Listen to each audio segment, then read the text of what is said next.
Oh, say can you see by the dawn's early light what so proud?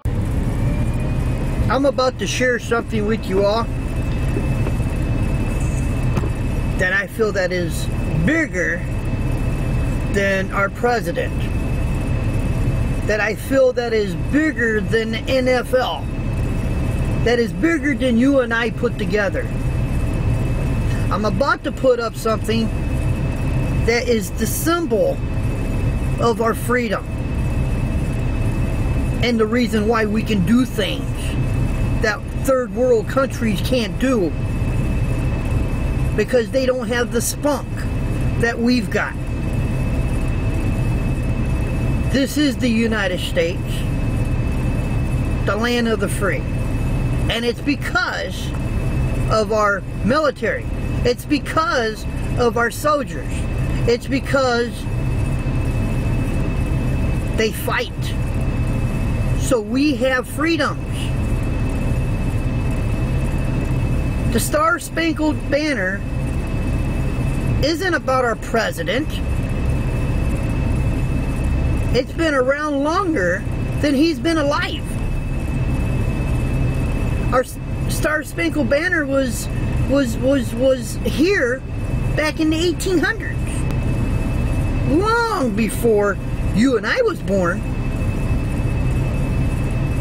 The next time you see a 90-year-old man that's wearing a hat, I'm a veteran, shake his hand and say thank you. Thank you. That is what the Star-Spangled Banner is about. I wrote some emails. I got permission to use this, and I'm going to share it. It's the story of the Star-Spangled Banner.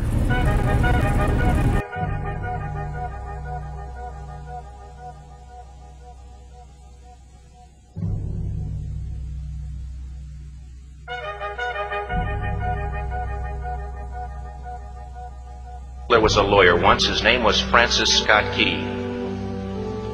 He penned a song that I'm sure you're aware of. You've seen it. It's in most hymnals throughout our churches. It's called the national anthem.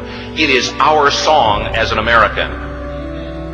We go, however, to a ball game. We stand in our church services and we sing the words of that song, and they float over our minds and our lips, and we don't even realize what we're singing. Most of us have memorized it as a child, but we've never really thought about what it means. Let me tell you a story. Francis Scott Key was a lawyer in Baltimore. The colonies were engaged in vicious conflict with the mother country, Britain. Because of this conflict and the protractedness of it, they had accumulated prisoners on both sides. The American colonies had prisoners and the British had prisoners. And the American government initiated a move. They went to the British and they said, let us negotiate for the release of these prisoners. They said, we want to send a man out to discuss this with you. They were holding the American prisoners in boats about 1,000 yards offshore. And they said, we want to send a man by the name of Francis Scott Key. He will come out and negotiate to see if we can make a mutual exchange. On the appointed day, in a rowboat, he went out to this boat and he negotiated with the British officials. And they reached a conclusion that men could be exchanged on a one-for-one basis. Francis Scott Key, jubilant with the fact that he'd been successful, went down below in the boats, and what he found was a cargo hold full of humanity, men. And he said, men, I've got news for you tonight. You're free. He said, tonight I have negotiated successfully your return to the colonies. He said, you'll be taken out of this boat, out of this filth, out of your chains. As he went back up on board to arrange for their passage to the shore, the admiral came and he said, we have a slight problem. He said, we will still honor our commitment to release these men, but it'll be merely academic after tonight. It won't matter. And Francis Scott Key said, what do you mean? He said, well, Mr. Key, he said, tonight we have laid an ultimatum upon the colonies. Your people will either capitulate and lay down the colors of that flag that you think so much of, or you see that fort right over there, Fort Henry? He said, we're going to remove it from the face of the earth. He said, how are you going to do that? He said, if you will, scan the horizon of the sea. And as he looked, he could see hundreds of little dots. And he said, that's the entire British war fleet. He said, all of the gunpowder, all of the armament is being called upon to demolish that fort. It will be here within striking distance in a matter of about 2.5 hours. He said, the war is over. These men would be free anyway. He said, you can't shell that fort. He said, that's a large fort. He said, it's full of women and children. He says, it's predominantly not a military fort. He said, don't worry about it. They said, we've left them a way out. And he said, what's that? He said, do you see that flag way up on the rampart? He said, we have told them that if they will lower that flag, the shelling will stop immediately. And we'll know that they've surrendered, and you'll now be under British rule. Francis Scott Key went down below and told the men what was about to happen. And they said, how many ships? He said, hundreds. The ships got closer. Francis Scott Key went back up on top and he said, men, I'll shout down to you what's going on as we watch. As twilight began to fall, and as the haze hung over the ocean as it does at sunset, suddenly the British war fleet unleashed. He says the sound was deafening. There were so many guns that there were no reliefs. He said it was absolutely impossible to talk or hear. He said suddenly the sky, although dark, was suddenly lit. And he says from down below, all he could hear the men, the prisoners, saying was, tell us where the flag is. What have they done with the flag? Is the flag still flying over the rampart? Tell us. 1 hour, 2 hours, 3 hours into the shelling, every time the bomb would explode and it would be close to the flag, they could see the flag in the illuminated red glare of that bomb. And Francis Scott Key would report down to the men below, it's still up. It's not down. The admiral came and he said, your people are insane. He said, what's the matter with them? He said, don't they understand this is an impossible situation?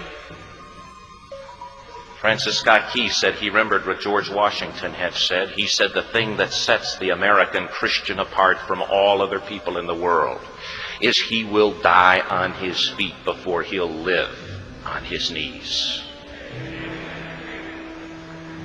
The admiral said, we have now instructed all of the guns to focus on the rampart to take that flag down. He said, we don't understand something.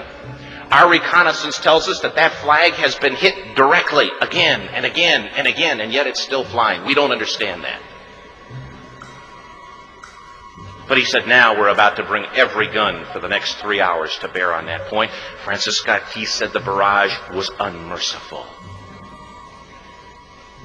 All that he could hear was the men down below praying. The prayer, God, keep that flag flying where we last saw it. Sunrise came. He said there was a heavy mist hanging over the land, but the rampart was tall enough. There stood the flag, completely nondescript, in shreds. The flagpole itself was at a crazy angle, but the flag was still at the top. Francis Scott Key went aboard and immediately went into Fort Henry to see what had happened. And what he'd found had happened was that that flagpole and that flag had suffered repetitious direct hits. And when it had fallen, but men, fathers, who knew what it meant for that flag to be on the ground, although knowing that all of the British guns were trained on it, walked over and held it up humanly until they died. Their bodies were removed and others took their place. Francis Scott Key said what held that flagpole in place at that unusual angle were patriots' bodies. He penned the song, "Oh, say can you see by the dawn's early light what so proudly we hailed at the twilight's last gleaming? Or the rocket's red glare, the bombs bursting in air, gave proof through the night that the flag was still there. Oh, say, does that star-spangled banner yet fly and wave o'er the land of the free and the home of the brave? The debt was demanded. The price, it was paid. Oh, say, can you see by the dawn's early light what so proudly we hailed at the twilight's last gleaming, whose broad stripes and bright stars through the perilous fight o'er the ramparts we watched were so gallantly streaming, and the rockets spread clear, the bombs bursting in air gave proof through the night that our flag was still there. Oh, say, does that star-spangled banner yet wave o'er the land of the free and the home of the brave? Oh, say, does that star-spangled banner yet wave